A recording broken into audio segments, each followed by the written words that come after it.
Okay, so I'm not going to do the introductions anymore. You guys can figure out who we are. So Eric Betzik gave a wonderful talk this morning, and the question came up: how do you disseminate your tools, your microscope that you develop? And the answer was, well, it's sort of, you have to do this on a case-by-case basis, and you sort of have to figure out what works and what doesn't. I completely agree with that. Part of the mission of the newly established Builders Working Group is to actually build a community to let people talk to each other, learn from other people. What worked for your type of instrument? What worked for you? Or more importantly, even what didn't work for you, right? Not everyone has to figure out things by themselves. You don't have to reinvent the wheel, okay? So, wow. With one click, I killed it. Oh, okay, now it's working. Wow. Okay. So the working group mission really is you want to build a community, not just a community of builders, but you also want to bridge the gap between builders and users, or builders and adopters.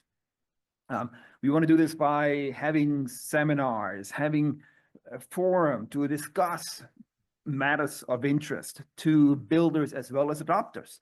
We want to showcase what people have built. We want to provide some hands-on tutorials for interesting builds. There needs to be a way to share what you have built, right? A repository of, and we've heard this morning. Abhishek will talk more about what is out there. We also, there needs to be an ongoing forum. So not just seminars that stop and end, right?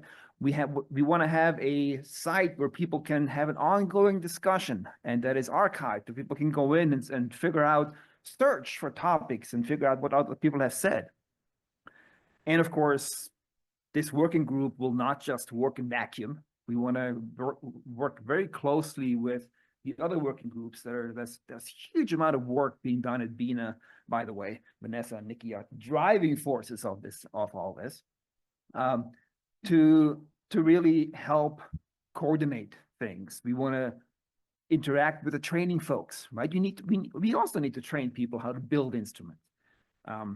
So I'm going to go ahead and shut up and hand over the baton to Abhishek. And by the way, so Abhishek has already mentioned, he just recently moved from MBL, University of Madison, was smart enough, thank you, Kevin, to lure him here. You're lucky enough to get him here. He's a jack of all trades.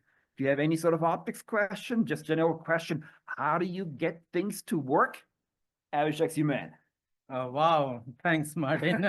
We are going to do back scratching, but I'll stop here. Important thing is about this builders group. Again, we want to get this very clear that our goal is not to replace or substitute commercial space. That space is going to be there and grow, but to fill this gap.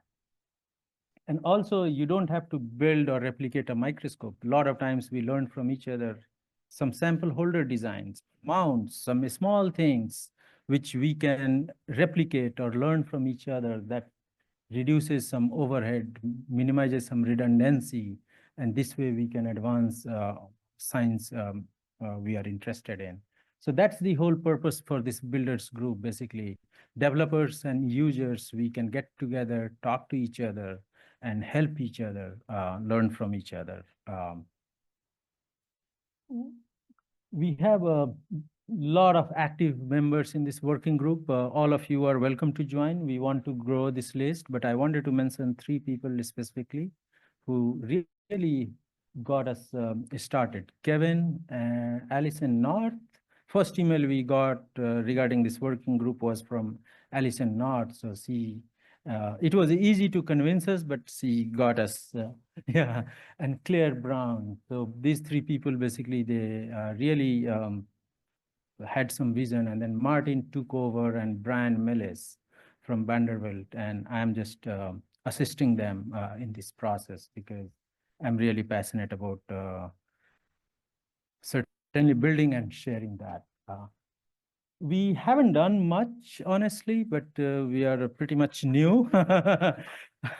So, but one thing we have done is we have done some brainstorming. We want to learn what is really needed.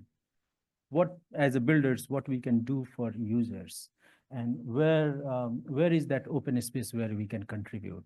And this meeting is very critical for all of us to have some feedback, some suggestions, and some participation from all of you, so that we can really report the next meeting that, yes, in last 1 year, we have done a lot.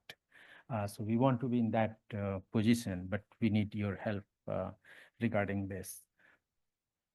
Important thing is we are taking some help from Jennifer Waters, and we have Martin and Jennifer, they have set up this micro forum, a builders group. It's a kind of a platform to interact with each other, ask your questions, and people will chime in and provide answers if possible. So we want to have this conversation going on. And we decided that Microforum could be probably a natural platform for all of us to communicate. We are also trying to come up with best practices. Other working group in BINA, they have done a wonderful job, so we are learning from them. And we are trying to come up with what are the bare minimum or basic information we need to share about any microscope components or parts or whole microscope, so that other people, without doing a PhD in physics or optics, they can figure it out, they can take that and do their science. So that's the goal for this working group, to minimize this burden and make it little smooth.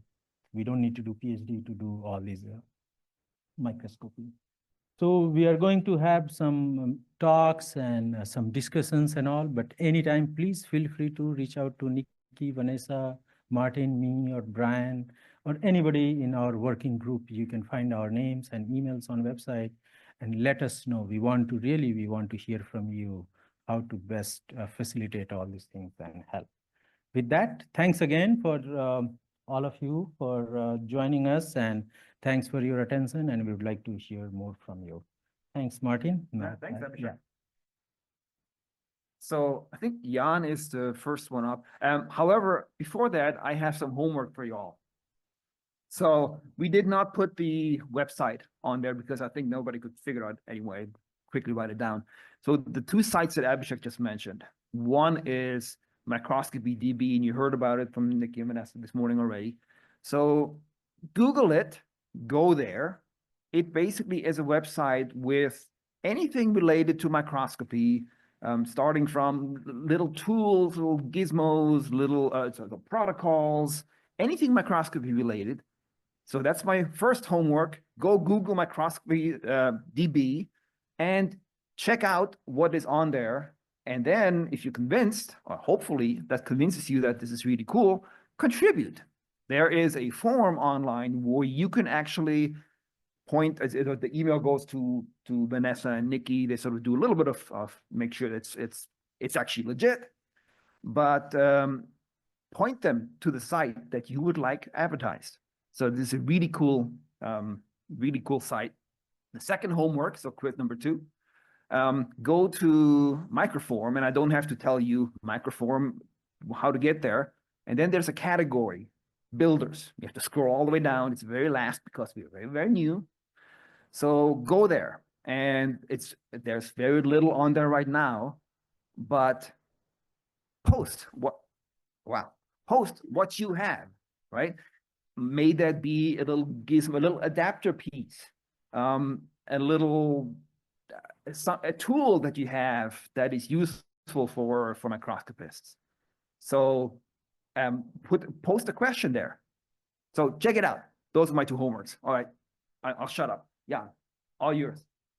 So Jan, he just told me he's raking up freaking flyer miles. He's going back and forth between Göttingen and here.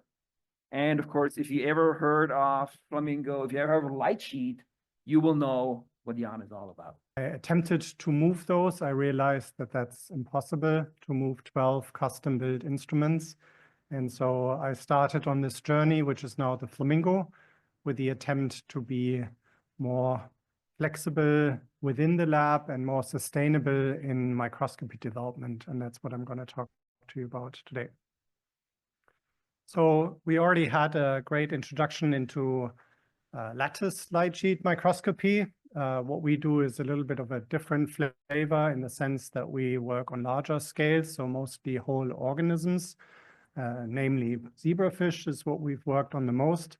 And just to basically show off a few examples from my lab from the past years, this is what we've mostly been interested in, studying cardiovascular development in zebrafish, namely exploring the fact that light sheet microscopy is incredibly fast to image fast phenomena, as well as very gentle in imaging things that go on for days. And you can image them without really impacting the organism as much as you would do with many other techniques. So I guess the point of this slide is it's not always about the resolution. In this case, it's all about the feasibility. All of these videos could not be recorded with any other imaging technique. So light sheet is really unique in the sense that you can image something for hours or days without impacting the organism and at a decent resolution and explore things that most of the time people haven't really been able to do. And so while this showcases a lot of these features, the speed, the low phototoxicity, the ability to basically image an organism in its more or less natural environment, at some point we reach the limits of what we can do with optical microscopy and we have to turn to clearing. So down here we see a cleared zebrafish, for which also light sheet microscopy is the ideal technique. And the other thing to emphasize is that all these videos were taken on different microscopes, different light sheet microscopes that were each optimized for the specific task of imaging the beating zebrafish heart, gastrulation, the developing vasculature, or whatever it is. So there's still a lot that needed to be done to optimize each instrument for the specific task. And so essentially for all of this, you would need 5 different microscopes. And that may anyway be something useful because, for example, the lower example of the vascular development, that was a time lapse that took 3 days. So while that system is occupied, maybe other people in the lab still want to use a microscope. So that may already be a reason why you want 5 light sheet microscopes in your lab. So what basically then became the theme of my lab was to try to build the optimal microscope for a given problem in mostly developmental biology or neurobiology. And while this may be a bit of an exaggeration, the idea really is to build the microscopes around the sample, talking to the biologists, finding out what exactly they're trying to do, what their dream experiment is, and then building technology that allows them to do this, something typically that they could not do with a commercial system where they would be forced to prepare the sample in a specific way. Whereas here, we would attempt to take the sample as it is maybe in the incubator or ideally what it's like in nature, and then build the microscope around. And so the core values of what we try to basically do in the lab is really trying to be as less invasive as ever possible and have the most efficient fluorescence excitation detection, be fast, and still have good depth penetration and good resolution. And what's listed here last, instant on, is what I mean by that is basically that everybody in the lab, also the biologists and technicians, can use all of our microscopes without having an engineer needing to align the system every morning for half an hour or hours. And that's not necessarily always the case. And I'm sure a lot of the microscopes that we read about in the journals that are so fancy and so advanced, they oftentimes are very tricky to use and require a lot of alignment, something that's typically not mentioned in the papers, but of course is critical for everyday operation in the lab. So when you build custom microscopes, you're basically facing 2 challenges. One is you end up having a lot of microscopes. And the second, there's a lot of people knocking on your door asking if they could use those scopes. So the first problem is that these custom-built microscopes are pretty large. They are pretty complicated, and they take up a lot of space and use up a lot of money. With a problem that they are also only usable usually by that one person who's built the instrument. And this postdoc may leave your lab sometime soon. And then basically you have a table full of stuff that nobody knows how to use. And people will come and say, oh, do you mind if I take that camera or that laser? And the moment that happens, the system is broken. And so I guess we've all been there. And so this is something that we wanted to deal with. So the idea was basically to design a reproducible microscope framework that would allow us to build many such instruments, because then you can do a lot of experiments in parallel. And as we heard this morning about AI, we need a lot of data. And I think Eric mentioned thousands or millions of zebrafish that need to be imaged. And if you only have one super duper microscope, that's going to take a lot of time. If you have 20 flamingos or 20 microscopes in your lab, you'll be a lot faster. But of course, it would also be great if we could customize these instruments and optimize them for different purposes and allow more people to use these and be more specialized for different applications. So that's exactly what we developed, or I should say these three people in the lab, who I'm very grateful for. So Rory, Todd, and Joe, two of these are here. If you want to know the details of this design process, developed what's now known as the Flamingo, which is basically a modular, compact light sheet microscope that allows us to essentially replicate all these different configurations that I've showed you the videos from. And on top of it, it's also portable, and we'll talk about that in a minute. So first, of course, it's an engineering task to wrap something that typically takes up an entire optical table into a more compact form. But I think the main benefit really is the modularity, which allows us to very quickly basically replicate the few different microscopes that we have in the lab by using the exact same parts, just replicating illumination arms, detection arms, whatever needed to build an LT or X-BIM or any other variant of this. Because it essentially puts you in a position where you have all these parts on the shelf, and somebody who starts in your lab trying to develop something new can essentially start with a working microscope right away and just take these parts off the shelf and put such a system together. Now, of course, the LTX BIM requires you to mount the sample in a specific way. And as I said, we'd rather like to build the microscope around the sample. So this kind of sample preparation that is needed for this, for these microscopes may not be ideal for every sample. And so as an example, just want to show you how the system would then be modified. So if you don't want your sample to be hanging in a microscope like this, which by the way allows you to do multi-view imaging, you can essentially take that system, remove all the red parts and add the green parts, and you have an entirely different microscope, which is now the V-SPIM, in which you can image samples in a Petri dish. So going from a single zebrafish, you can go to 25 zebrafish by putting this them in a Petri dish and imaging them one by one in this geometry. So we've done this in various different ways. So this, I guess, is what's known as the Viventis system, where you have samples hanging from the top into a chamber in a small sterile environment, ideal for imaging organoids. Again, if you remove the red parts and add the green parts in like an hour or so, you can convert the system to a whole new system that would be a different commercial system. And here with one such kit, you can go back and forth between these different configurations. Here's one for clear tissues, and I don't want to bore you with all the different configurations, but just emphasize how easy it is to switch back and forth.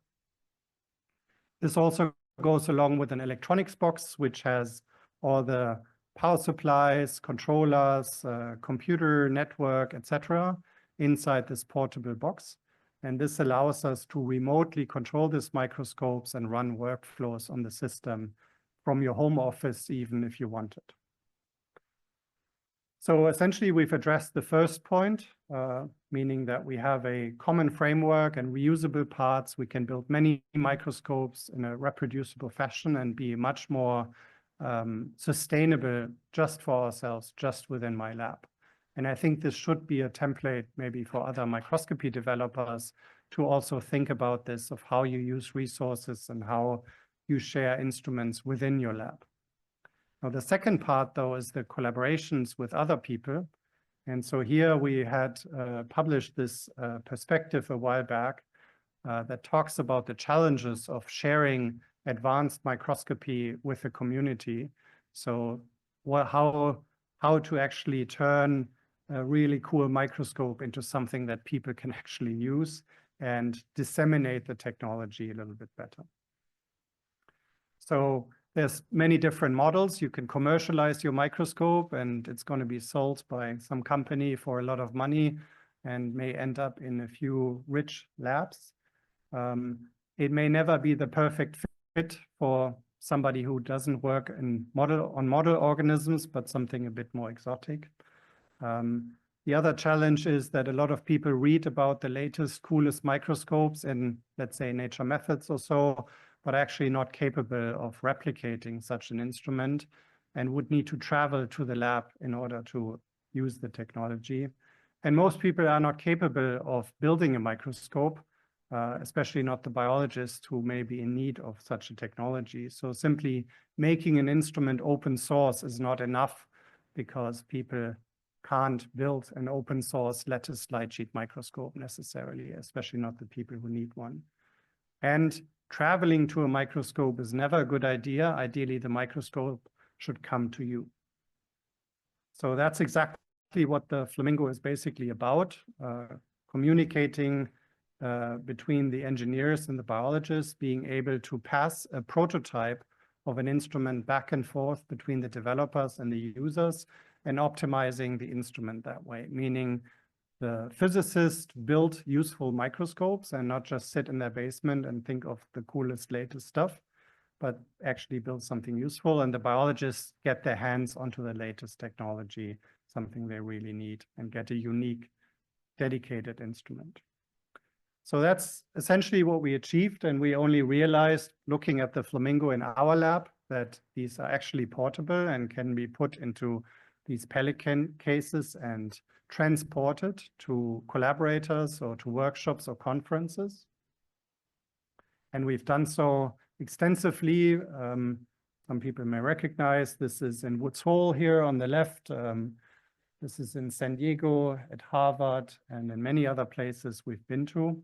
And so the system works very well, doesn't require much of a realignment, and it is basically a portable high-end light sheet microscope. So I should emphasize that the goal was never to build the smallest, lightest, cheapest microscope, but to basically build a high-end instrument that we use ourselves every day in the lab, that also happens to be portable and that we can take with us to extend our research into other places. So that's the other side of what the Flamingo allows us to do. And it is indeed this instant-on instrument that doesn't require much alignment. So just to summarize the results from a few years now with the Flamingo, we've been in many places already, from Madison in the US and now from Göttingen within Europe. And some people may recognize these folks here. So we've had an amazing productive workshop with people from South America. And as there is only a single light sheet microscope currently in South America, we are building 3 such systems now to extend this number from 1 to 4. And hopefully this instrument will be transferred very soon. So there's lots of data, lots of movies. Hopefully this is all gonna come into a extensive supplementary material. A lot of it was customization of the instrument, customization of the sample chamber and sample holder. And this is where most of the work went into with this instrument. It's a great teaching tool It's great to have this system in Woods Hole at the workshops and other workshops. This is at the Trends in Microscopy last year. This is at EMBL. This is at the University in Göttingen. We use this for teaching. It's in Woods Hole and other places. One thing I was really excited about this year, we went to Villefranche, one of the marine stations in France. And it was just amazing for me to experience this, that you can actually do basically biology on the beach with a microscope that you bring yourself. And I realized that I was able to go to these places and interact with biologists that I would have never, ever had a chance to work with. As a physicist, if I had just stayed in my physics lab, if I didn't have a portable microscope, I would have never had these experiences. And it's just amazing to work with people that look over your shoulder as you put the sample into the microscope and they say like, wow, I've never ever seen something like this before. People that have worked on these different organisms, whether it's starfish, sea urchins or whatever for decades, and they see their sample for the first time in a light sheet microscope. So really something that I'm very grateful for. So yeah, we've built 10 such instruments here. We're building more in Germany, and we can discuss all the details. There's actually one on display here. Might have already seen it, so we can discuss the details at the instrument, and maybe just a few discussion points that we can talk about in the Q&A, mostly how to decide who should get a flamingo, how to finance it, etc. So there's a lot of also legal question when you send an instrument equipped with a laser around the world. You know, you want people to sign some documents, etc. So with that, I'd like to acknowledge people in the lab. I already mentioned the main flamingo developers, but there's more people, of course, and these are some of the people in action. It's a very multidisciplinary lab, and I would encourage anyone who's interested in applying to please contact me. And I want to acknowledge funding, and I'm happy to take your questions later in the Q&A. Thank you so much. Thank you very much, Jan. So next up is Gil. So he's sort of taking it a bit of a step further. So we've seen further. Yeah. So we've seen sort of the price tag of flamingo is sort of in the couple of tens of thousands of euros, if I saw the number right. So Gil's gonna go to the more cheaper side. Obviously, there's always trade-offs, right? So Gil's gonna tell you all about it. Gilbert from McGill. Thank you very much. Am I up? All right. So, well, thanks everybody for giving me a chance to talk about my work. So this is kind of enthusiastically called high throughput imaging for everyone. We'll see if that's true by the end. So tap the screen. Huh? Click. Uh-oh. Okay, not yet. Oh, the screen's like tap. Oh, yeah. Okay, right. Okay, so I work in the cardiac sciences, and I had this general problem for a long time. I would create these cell culture models of cardiac activity. I would generate a bunch of petri dishes with cardiac preps in them, and I would have time just to look at one out of many, right? So I was generally happy, but I'd be throwing out a lot of tissue. And that led me to think, well, maybe there's a better or more efficient way. So I came up with this very elaborate scheme to have some sort of automated system to do this. And I was thinking, well, if I could do this, then I would have a situation where not only could I image all of my preps, but I could potentially put the information online and make everybody happy. But luckily, it wasn't funded, so I couldn't get anywhere with that. And I think it wasn't funded for some pretty good reasons now. So in general, I was planning on building a roboticized high throughput microscope from scratch. And what I'll show you today is that there's problems with that. They're not necessarily that fast. The robotics approach isn't necessarily that scalable, and they tend to be costly, especially for the commercial systems, even though there are a lot of open source systems available now. So if you're thinking about high throughput imaging, you might come across this kind of general concept that's kind of well known from other fields. It can be good, fast, and cheap. You can pick any two, but you can't have all three. And that's certainly the case with many microscopy tools, not only high throughput ones. So microscopes can be thought of as being good and cheap in general. robotic systems are fast and good, but certainly not cheap. And there isn't necessarily something that sits at the fast and cheap intersection point there. But I'd also argue that, robotic systems aren't necessarily that fast if you're thinking about what they're doing.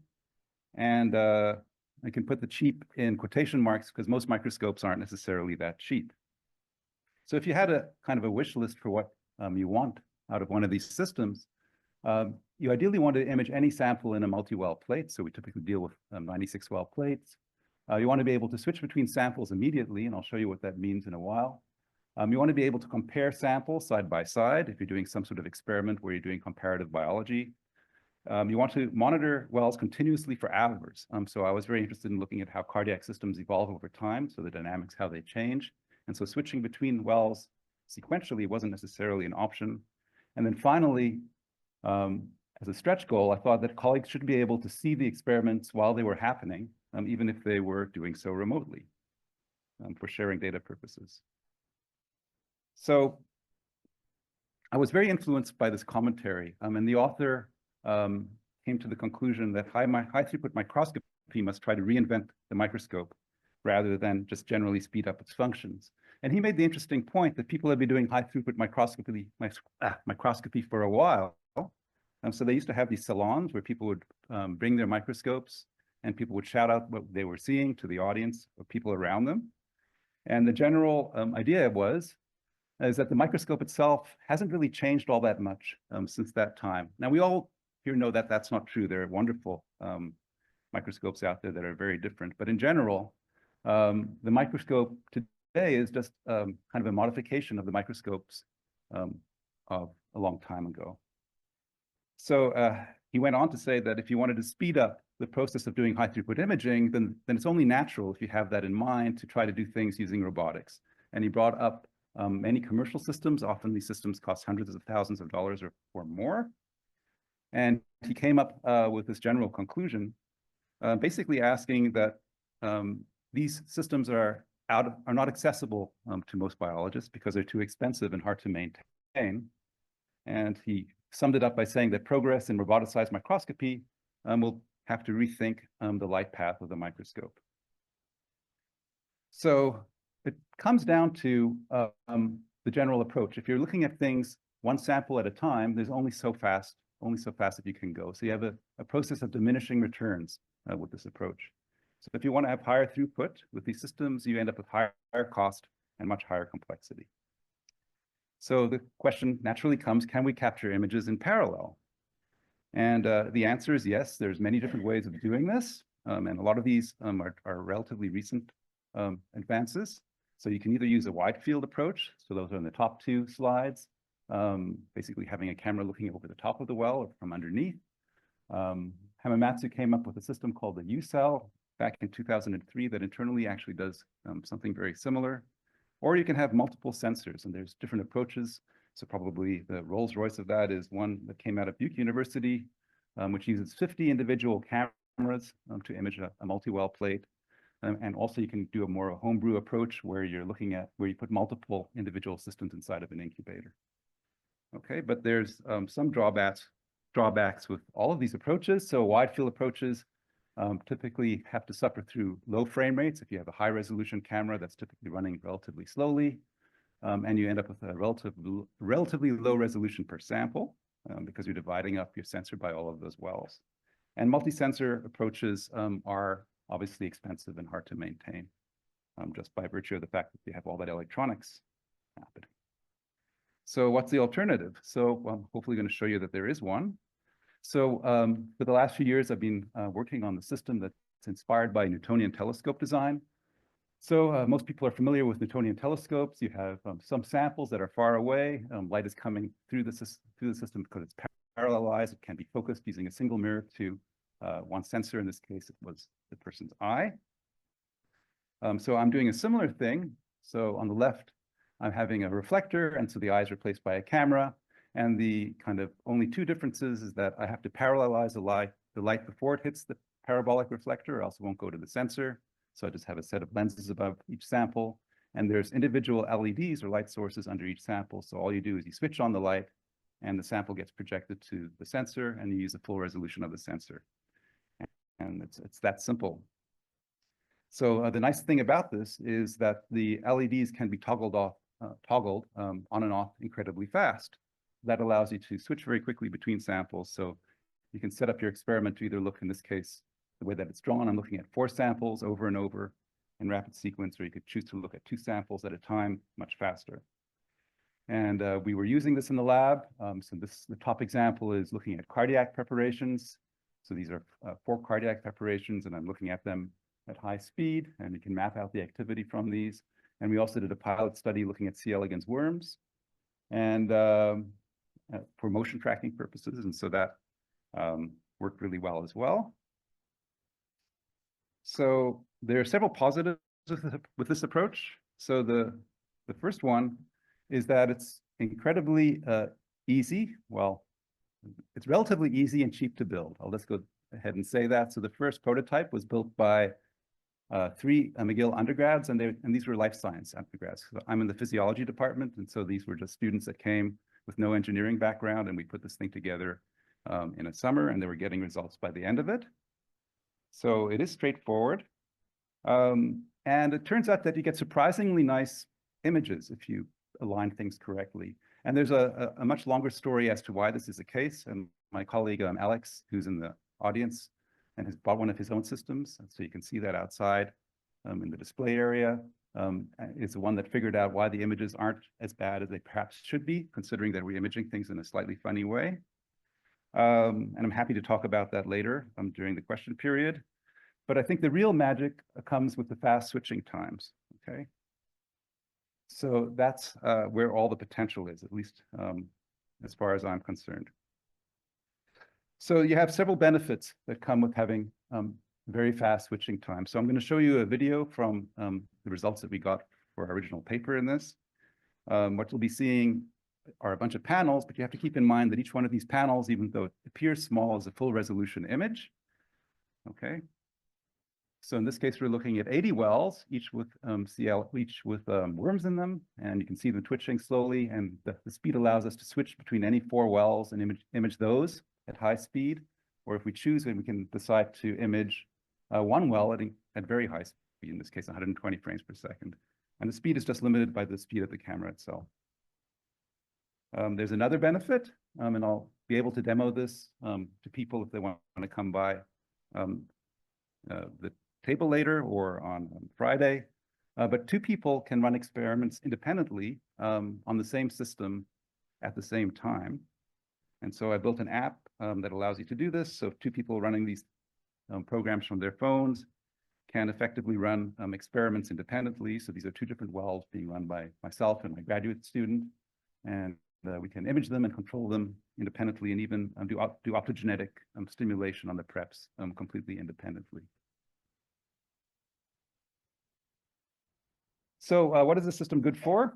Okay, so I'm going to make the bold claim that we have a system that does good-ish, fast, and cheap high-throughput imaging.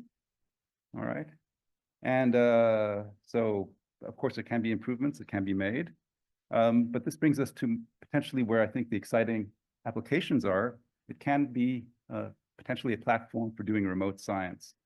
So we saw this general concept before, that if you want to look at telescope images and you typically just have to book time on a telescope, you don't go there yourself.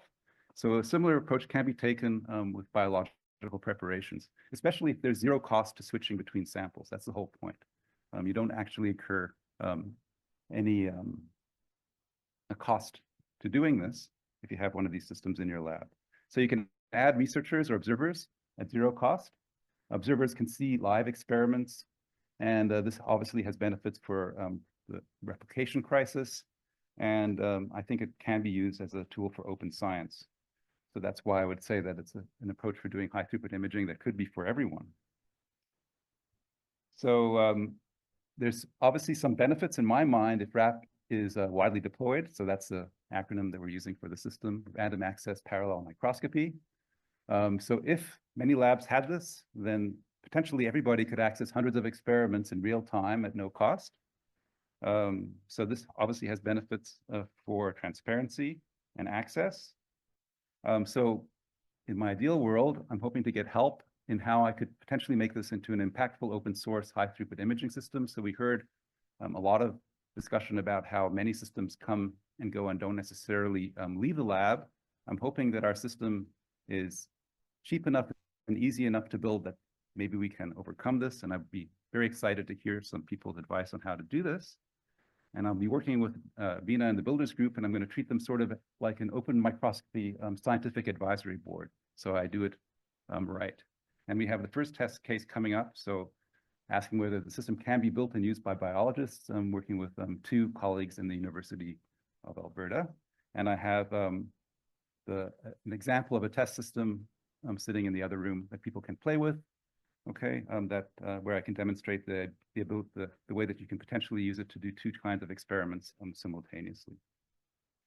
So in this case, I'm just looking at cardiac spheroids, and we built it on top of OpenCV, so you can do the processing in real time. And yeah, even though there's lots of floaters, you can see that we can visualize the activity from the cardiac spheroids that are beating just with a few simple algorithms, and that can be done in parallel. Okay, so all that's left is to thank my collaborators, and thank you for paying attention. Thank you, Gil. It was a wonderful talk. So we've heard 2 builders, right? So the question now is, lots of you guys build instruments. Next question is, now what, right? If you're lucky enough to be in Wisconsin, you could recruit the help of Stephanie Whitehorse. She can give you tips on what to do, and hopefully we'll be able to pick your brain for people who don't have access to this wonderful resource. Stephanie. All right, so Professor Elisari asked me to give this talk, and I thought, oh, geez, I'm not a microscopist. But this morning during the talk, I thought, you know what? I got my first microscope when I was 7. I asked for Santa Claus for a microscope. So I've actually had an interest in microscopy for a long time. I have a bachelor's in material science and engineering, and in that field, you do a lot of microscopy on non-live imaging. So I do have a little bit of sort of a historical background as using a user of microscopes. These days, I work with researchers at the University of Wisconsin-Madison and the Morgridge Institute who are doing all kinds of advanced things in developing new technologies for microscopy, as well as using microscopy to make new discoveries. So hopefully I'll teach you something you didn't know, and you'll leave with some new information that will help you figure out how to take these technologies and move them forward. So I work at the Wisconsin Alumni Research Foundation. That is a long name. We shorten it up and we call it WARF. WARF is a nonprofit supporting organization. So we really are the technology transfer office for UW-Madison and the Morgridge Institute for Research.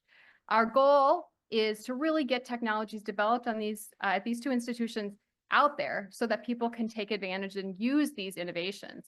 And the way we do that typically is through protecting intellectual property and then commercially licensing that to partners who are going to actually put it into product. So I want to talk a little bit about kind of the intersection between how that part of technology transfer, IP protection and licensing, can still work very, very much in concert with an academic mission of dissemination of information, because they can really work hand in hand. So just to give you a little bit more information about kind of why this is useful and valuable, and also to just tell you that if you are at another academic institution, not here in Madison, you probably have a technology transfer office as well. Our industry, the technology transfer industry in academic institutions, has our own organization. And so we have conferences like this once a year.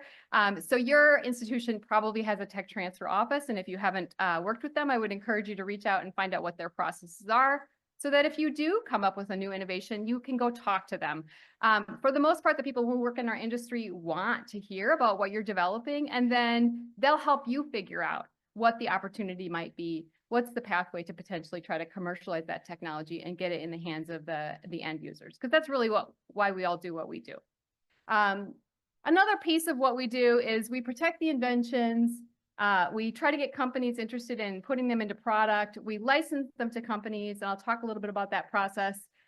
that licensing generally comes with some kind of return, a royalty that then we feed back into the academic environment to further fund the next generation of technology development. So certainly I do what I do because I'm excited about the mission of getting technology out there. Personally, it's very rewarding because I get to learn about new technologies every single day.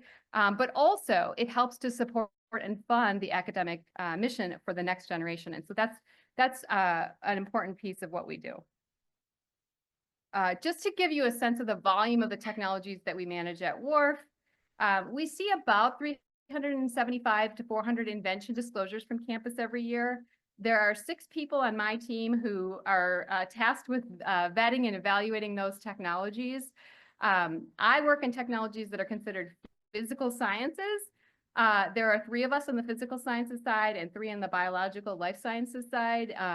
I work with a lot of technology that really is life science directed, but you can imagine in an academic setting this large, the 6 of us cannot know everything about all the technologies, but we do know a lot about IP protection in an academic setting and commercialization. And so if you have a tech transfer office, my guess is that they are very much well-versed in these sorts of things as well.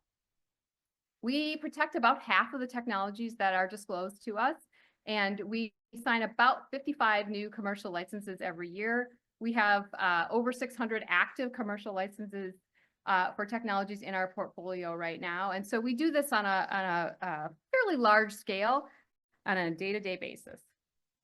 Okay, so when Kevin said, oh, I want you to come and talk about open source hardware, and I was thinking, I don't even know if I know what that means. In my world, in tech transfer, we certainly hear a lot about open source software. UW has historically had an excellent computer science program, and people have been developing open source software in that department for many years, and certainly in the broader academic community and industry as well. So I found this on Wikipedia, which I thought was really helpful because it kind of brings back where I come from, which is the protection of intellectual property. So if you think about open source software, which is the idea that you want to share your code so other people can use it, it's actually the copyright law that allows you to license your software under the terms that you choose. Open source licenses are copyright licenses. When you talk about hardware, the actual design documents are probably copyright protectable.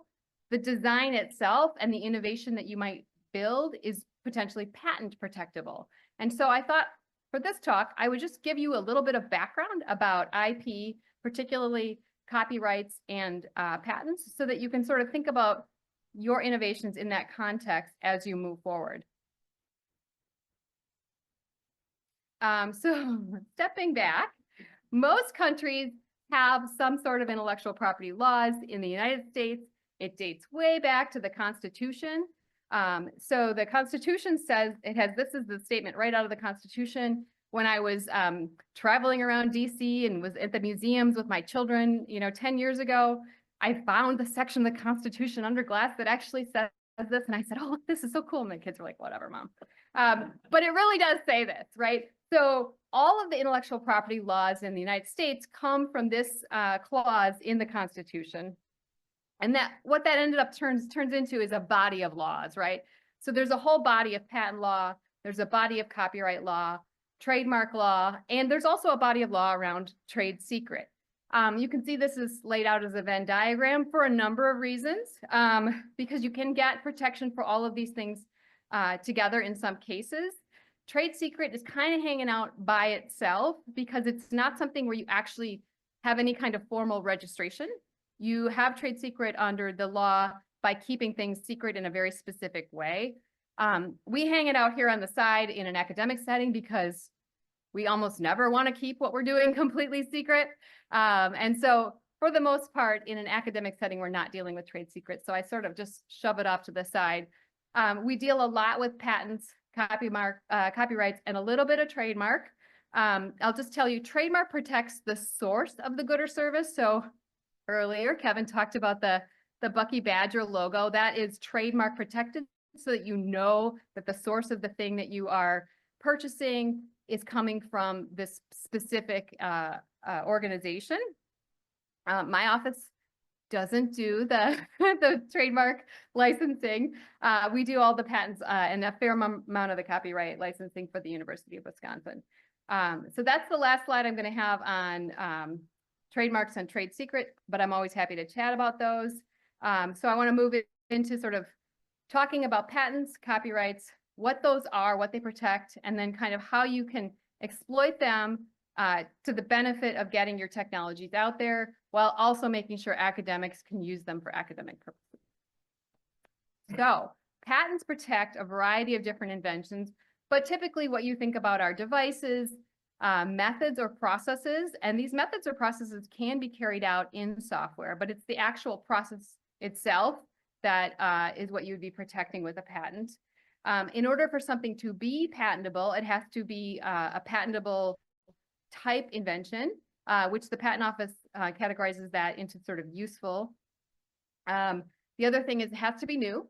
It has to be non-obvious in view of what was done before and what's in the prior art, the literature, the patent literature, what's available commercially. And you have to enable someone to make and use your invention in the patent application.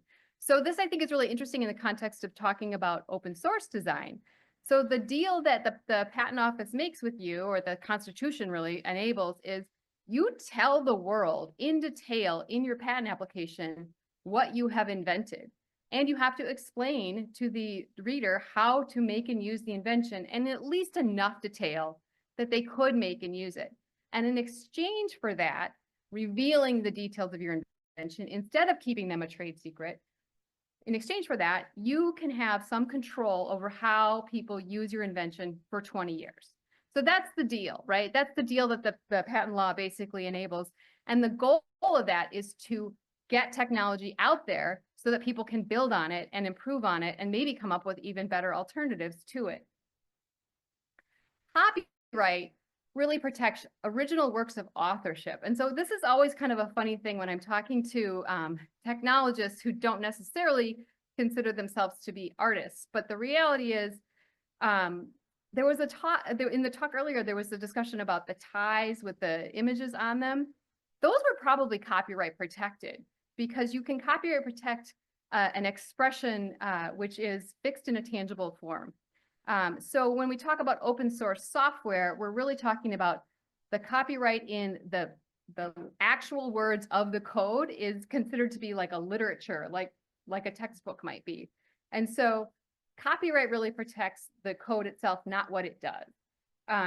It protects the sort of expression, and unlike patents, you have to actually file an application, you go through a process where the Patent Office grants your patent. Copyright is automatic. When you create your work and you fix it in a tangible form, and they use that particular term because musical compositions need to be either written down with a score or recorded so they're fixed in order for copyright to adhere. But copyright protection adheres when the work is actually fixed in a tangible form. You can then register it with the Copyright Office if you want to enforce your rights, but you don't even have to do that in order to have that copyright protection. So they are very different.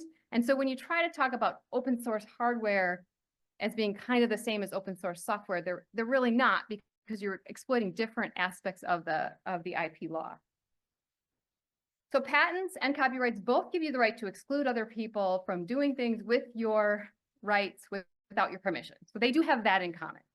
Patents allow you to exclude other people from making, using, selling, offering to sell, or importing the patented invention without your permission.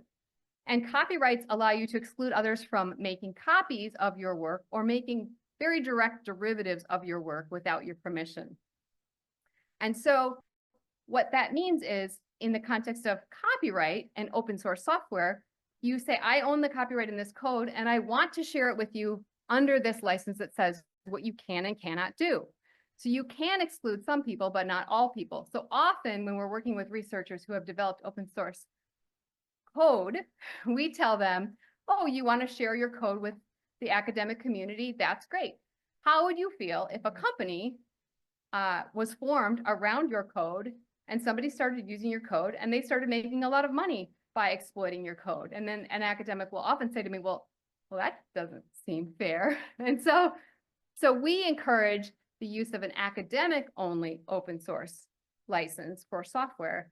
And I would think that you could do the same for sorry, I just got the note that I'm running out of time. So let me just say, yeah, so let me just say that by putting the details of your hardware design on the internet or making them available or sharing them with others, you're not necessarily allowing people to exploit your patent rights. But most of the time in an academic setting, if an academic institution owns patent rights for an invention, we don't enforce them against other academics. Our goal when we do a license with a company to commercialize the technology is to make sure that we reserve the right for academics to use these patented technologies for academic purposes. And so what we would say is, you know, by all means, you have a new open source design and you want to share it with others so that people can adopt this technology and find out what it's useful for. This is actually really valuable for us when we go to commercially license these innovations, because then the companies who are going to make the fully vetted, like supported solution for you know that there is actually a market for this tool, because enough small makers and users have actually built these tools and have made them available to biologists who have said, we want these tools. What I have found in my academic role here is biologists want tools. And if you say to them, you have to build it yourself, some of them will. But if you say to them, you can build it yourself, or you can just go buy it off the shelf for a little bit more, they'll say, great, I want to do that because I don't want to spend my time building things. I'm a biologist. I want to spend my time looking at the biology. And so I do think these things can work really well hand in hand. And so I would encourage you, if you have come up with an innovation, to go talk to your tech transfer office. Not everything is worth patent protecting, but it's worth at least having that conversation, because then you can figure out, you know, is there a good opportunity here to get this technology out there in a way that might not happen if I didn't actually work with my tech transfer office. So I'm going to stop there, and I'm excited about hearing about all the other questions that you guys might have for the other speakers as well. So I have a question about the flamingo, not to the flamingo. So my question is it possible that we can somehow, with your support, to apply a grant to build a flamingo? Or what do we need to do to recruit you to build a flamingo for us? Yeah, I think that's a great question. I didn't really have had the time to go into this. So of course, ideally we would want to have 100 flamingos traveling the world, right? But my lab can't quite do that. So it would be great if we had nodes in different countries, let's say, that would have each their own funding from their national funding agencies that could collaborate with us, replicating flamingos, but also innovating them, maybe advancing them in a certain way, because there might be optics labs that have a certain expertise in certain things, and then distributing the flamingos from those nodes and having some skilled personnel to also train people. So did you say where you were from? Okay, so also within the US. So yeah, so currently, you know, we only have a few flamingos here in the US, but if you were interested in, you know, being part of the flamingo team, and there is something that you could also maybe contribute to the project by advancing it in a certain way, then that's certainly something we'd be interested in. I think my dream scenario would always be that for the users, there is no, it would be free for the users in the sense that they don't have to go through a lengthy process of, you know, writing a grant, getting the funds to then use a flamingo. I think the flamingo builders, whoever they are and wherever they are, should get the funds to build the flamingos and distribute them for free, so that we basically break this this normal process of you need to collect some preliminary data, you need to write a grant, you need to get the grant, you need to, you know, buy a machine or whatever. But you can get a flamingo tomorrow if you wanted one. Let me just clarify one thing. So, what resources are actually out there where people can go in and sort of, if they have the money, build their own flamingo? So I know you build a lot and you send it out. You have one in South America. You build 3 more, I think. Is there a mechanism? Are the materials out there that people can then go in and say, okay, I want to build my own. I have this pile of money. Can I do it? Yeah, so I think that's exactly the tricky part, that the Flamingo is at this point not open source. So the plans are not available also because I think if we can have enough flamingos to support interesting biological projects, then it's even better than open source, meaning we don't even have to, the people don't even have to build them first, but they can just request one from the nearest flamingo node in the future, right?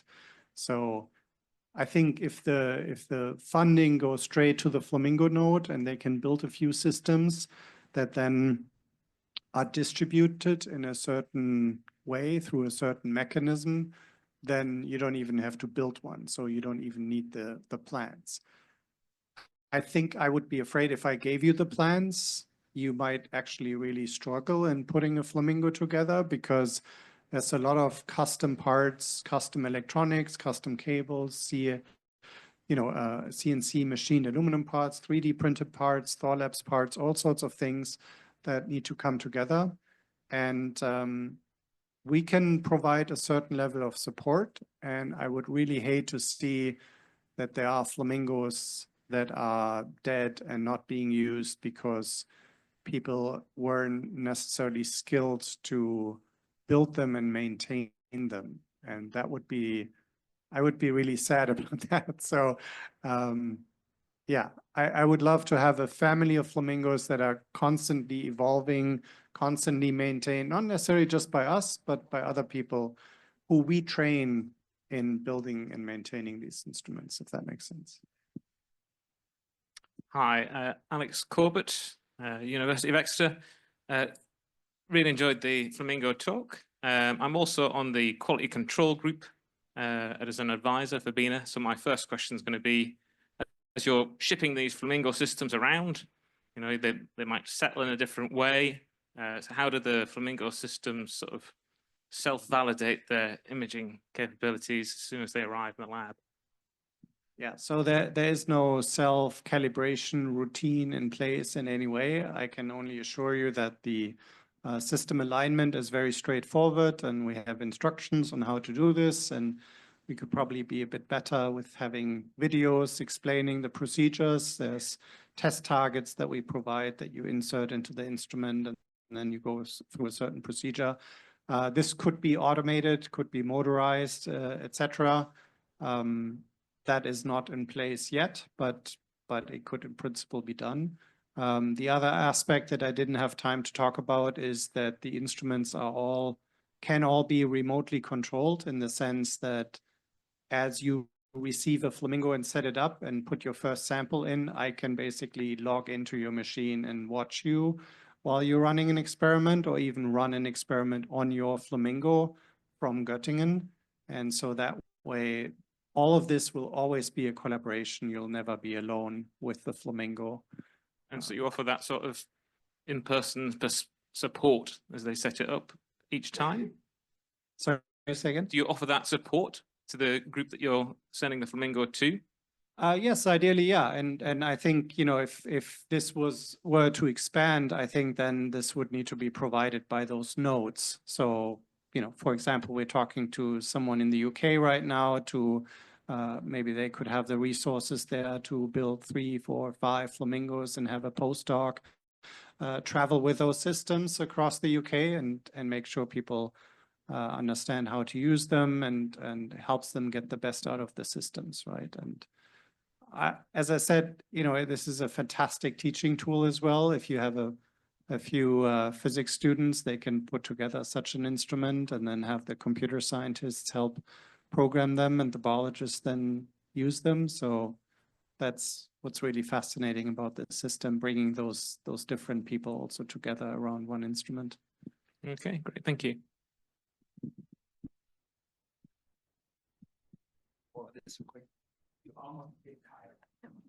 Who's first? Okay, I have a question for Stephanie about the IP protections. So, one of the things that I've noticed with like tools like Cellpost coming out, is that they're starting to get integrated into, commercial software.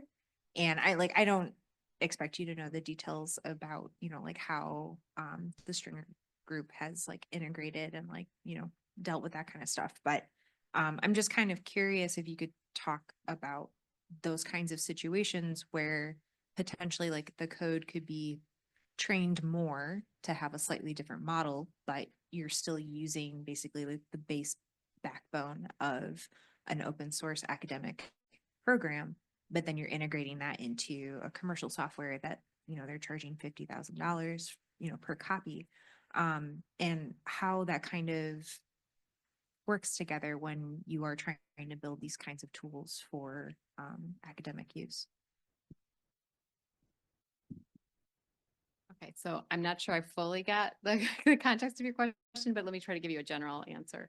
So let's say that you have written some really cool code and you've released it open source and you've selected one of the common open source licenses that are available like MIT or BSD. These are what we call permissive licenses. What you have done is you've basically said anyone can use my code for any purpose they want as long as they acknowledge that they used my code. So anyone can take your code and then build upon it, making a derivative. And the derivative might just be all of your code, which has like other stuff around it. Or it may be like they've added a couple lines here and there within your code. You already gave them permission to do whatever they want as long as they acknowledge that it had your code in it. So we recommend that you don't do that. We recommend that you put it out there with a license that says this can be used by academics for academic purposes only. No commercial use is warranted. And then you cite the source of the code so that if a commercial entity wants to use their code, your code, they can come back and get a license. Typically, licenses for software that are coming out of an academic institution are not very expensive. So that's what we would recommend people do. But there is a lot of misconception about what open source code and open source licenses are and what they mean and how they're used. And so that's why a lot of these things end up happening. It's just from lack of understanding. Can I this time? Yep. All right, Simon, up here in the back, waving my hand. Okay. I'm at Harvard Medical School. I work with image analysis. So my question is to Jan and Gilles. So Lightsheet tends to sort of create a headache of data in terms of management and analysis afterwards. And it seems like making it multidimensional and, multiple different types of light microscopy and automating it seems to be multiplying your headache. So how much are you putting into, in terms of effort and thinking and planning, data management, image analysis, all of that? And how much do you hand over to the user? So I'll answer it in a different way than maybe you're hoping. So for my purposes, the way that I see it is if I put the system online and I allow people to watch the output as the experiments are being done, as is my plan, then it takes away the data management issue because people would be effectively watching the experiment as it's occurring. And people could choose to save it as it's coming to their screens on their own computers. But that's maybe, so not that satisfying, but that, no, but you can quantify the data. So I had kind of a pilot experiment where I streamed the data to YouTube and it's still there and I can analyze it after the fact and data storage is taken care. But this is like a very funny use case. I'll hand it over to somebody who probably thought about it more than I. I also have an answer for you that may not be very satisfying, but I think our advantage is that all the flamingos are the same in terms of the data file format.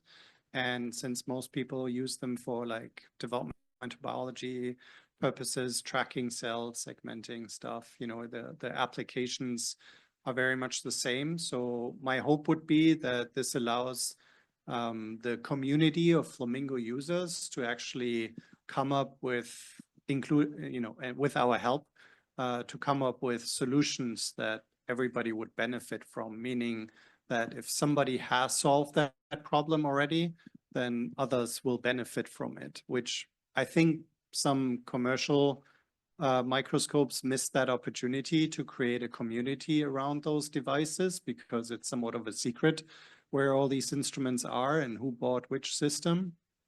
Whereas the Flamingo, it would be public, who got one and what they did with it. And so you could go around and ask other Flamingo users for a solution. I would, probably the answer you would want to hear is that we have a solution for how to manage terabytes and petabytes of data. We do not. I would probably argue that all the data processing of all the data coming off the Flamingo is a whole new project on its own that goes beyond the hardware Flamingo project by itself. But yeah, I don't have a good answer right away, just that it's an open file format and people talk to each other and we create solutions together. And I think that's the beginning of a solution, at least. Well, Jan, keep the microphone. There was a quick question from the virtual audience.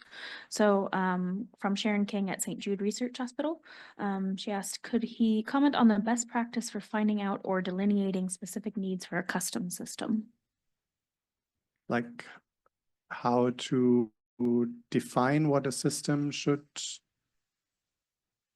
look like? Maybe Sharon, if you can clarify a little bit further. I think maybe it goes into this direction of trial and error is the best, meaning ideally you would want to have like an iterative process of optimizing the system, which you cannot easily do if it's a commercial system. You can't really change it. If you went to Janelia and use a system there, you're basically stuck with what you got. You have to do all your experiments in 2 weeks, and then you return with terabytes of data that you have to analyze, and you can't easily go back and redo the experiment. Whereas with the Flamingo, the idea certainly is that you get the system once, you try it. If you don't like it, you send it back. If you do like it or have some improvements, we'll try to include those improvements and make those changes. And, if reviewer 2 asks for more experiments or more controls, you can have the system again and do your experiments, the additional experiments, and you can do it in your own lab, where hopefully the samples are the happiest. Great, thanks. Yeah, the question, the clarification was for the biologist needs, so I think that's been addressed. Okay. And then there was another question for Stephanie online, which was, is there a specific academic/research only license that you would recommend for open source software, or should we modify an existing permissive license to include that language? I would generally recommend that you talk with your university tech transfer office or your university legal office to make sure that you're using one that's appropriate for the code that you've written, because there are a bunch of caveats. If you got code from an open source site to begin with and you modified it, there may be some special things you need to do in order to release your code to comply with that license. If you have specific funding from a certain source, there also may be some specific obligations. So I would say, don't try to figure it out yourself. I would go try to talk to an expert, and hopefully they'll have some good advice for you and some template language, which is becoming more of a common thing in academic settings. I think for Stephanie, one neat aspect of open hardware software development, but also a challenge, is they tend to be multi-site and often multi-country. So you gotta have scenarios where you have England or Germany, like case of Flamingo, where you have many different sites and many developers. Can you talk a bit about? Yeah, I think it's straightforward in many ways if you have open hardware software license, if it's one PI, but when you have multiple PIs and multiple contributors in multiple countries, can you talk a bit about that? A little bit. I mean, I can talk about it from the patent perspective. If you decide to patent protect your innovation, the patent law in all the countries is consistent in that the inventors need to be named on the patent. And so what we do when we have inventions that are coming from a collaboration of multiple institutions with multiple inventors is we just work with the technology transfer office at the other institution. And for example, we have a researcher who was here at UW for 10 years and has been at the University of Hamburg for 10 years, and he continues to collaborate with researchers here. And so we continue to have this ongoing relationship with the Tech Transfer Office there because of these joint inventions. So that's one thing I would say. And then copyright is similar in that you need to make sure that you're naming all of the authors.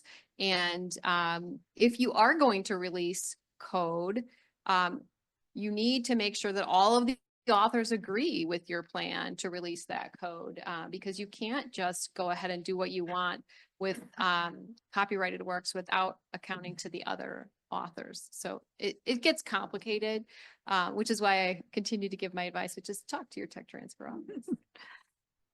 This is Caterina Strambio from UMass Medical School. The question about data management was already asked, but I just want to add that I'm definitely, BINA and Quarep are definitely interested in being part of the solution. So we should talk about how we could work together to make sure that the data is, has the information it needs it to be managed properly going forward. But my question is regarding it was mentioned that for example, Flamingo should be free for users, which I agree. But what about the idea of having different institutions having some kind of in which there are users? So not at the individual scientist level, and definitely, but at the institutional level, a cost-sharing model in which a membership model, consortium model, however you want to call it, in which it's not just the producers. Maybe in a site, there is no, producers or builders of Flamingo, but there could be instead an interest on the side of the institution to contribute to that so that they have their researchers take advantage of the system. So what do you think of that model? Yeah, I think there's a number of models that would somewhat be intermediate between a free floating Flamingo that, goes from one lab to another, to some sort of a library system or a virtual facility or an actual facility.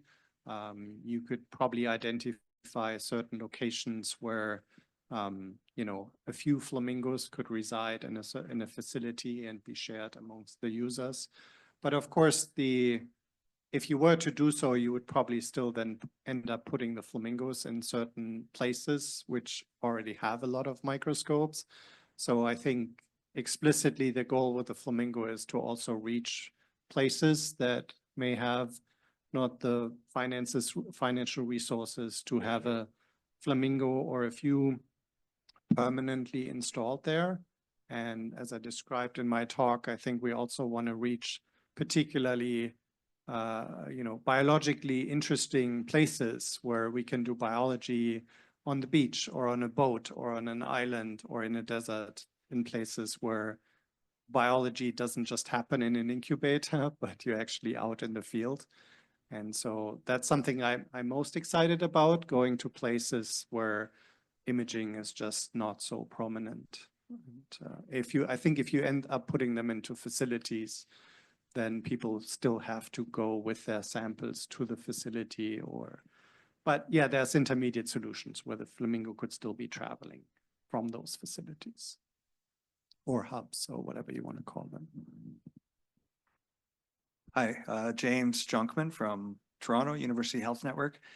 I guess as academics, we really like to share our discoveries and inventions. And so we publish them, we present them.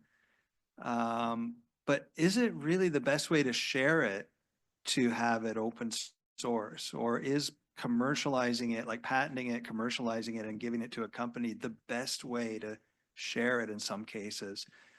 Because, like, for example, I have funding right now for a light sheet microscope, but I suspect if I asked you, Jan, can I buy one of your flamingos? You're not set up as a company to sell them to me. So I don't have access to it, actually, even though I have funding right now for a microscope. And Gilles, I could really use a high throughput system, but without it being commercialized, I can't even apply for the funds to buy your system. So I don't know. I'm also, maybe Stephanie can start as well, because.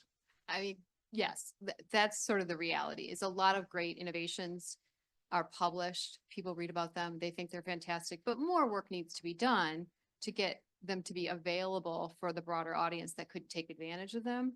That's kind of the whole business of tech transfer in an academic setting, right? We file patents, companies take a license, they get permission to use our, the reality is for a lot of technologies, you're not going to get the whole broad audience to be able to access your technology if you don't have a commercial partner to further develop it. And these days, I will tell you, I've been doing tech transfer for the bulk of my career, have really shifted from large existing companies taking on new technologies.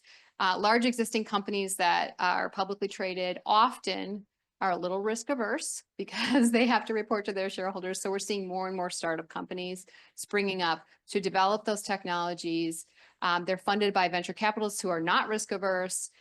They get the technology all the way developed. They get some early market share, and then they get acquired by the big companies who then are able to broadly disseminate the technology. So often that's what we're seeing happening in the tech transfer area from the academic setting. So yeah, we have one more question and 14 minutes. Yeah, Mine was just really short. very quickly to James' question. Yes, you cannot buy a flamingo, and I think that's I exactly. can maybe bribe you though to No. get you to build one No, for me. But the thing is I that got $500,000, Jan. you can of course if you have a student or someone who wants to build one or learn about it, that's something we can work on, and I can give you the plans and things, but the idea with the flamingo is always that you cannot buy it. You just have one for a certain period of time on the basis of a scientific collaboration. Otherwise, I would be in competition with some companies that sell the light sheets, and that's not what I want to do. Our purpose is a whole different one. And but James, I know you very well. We'll find a solution for you. I still think it's a great initiative. My system is incredibly cheap. So you can certainly afford one, and I'll give you all the files, and you can build it with an interested undergraduate in the summer. So it's hopefully accessible. My question was just in terms of the obligation to develop the technology. It was something we had to figure out ourselves that we usually put in 5 years. I was just wondering how long the timeframes you are. Is there a standard time that you have this obligation built in? So typically the obligation is that they can provide us an annual report on their development efforts, and depending on the technology itself. So as I mentioned earlier, I cover a broad swath of technologies. I have technologies in my portfolio that relate to quantum computing. So you can imagine the development there is they will be developing and they'll provide us reports.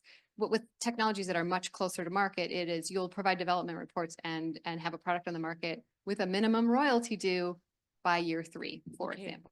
Okay, this is really helpful. Thank you.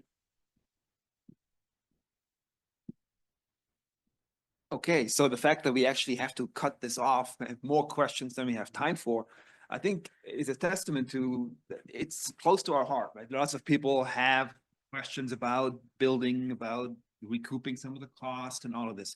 So first of all, I want to thank our panelists and for the talk. Wonderful. Thank you very much. Very informative.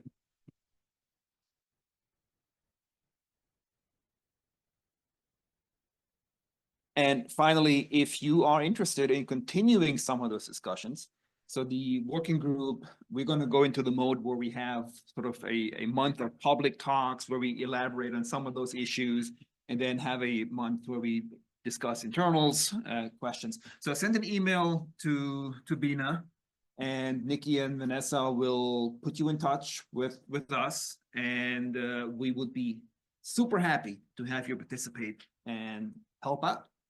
Thank you guys for taking the time.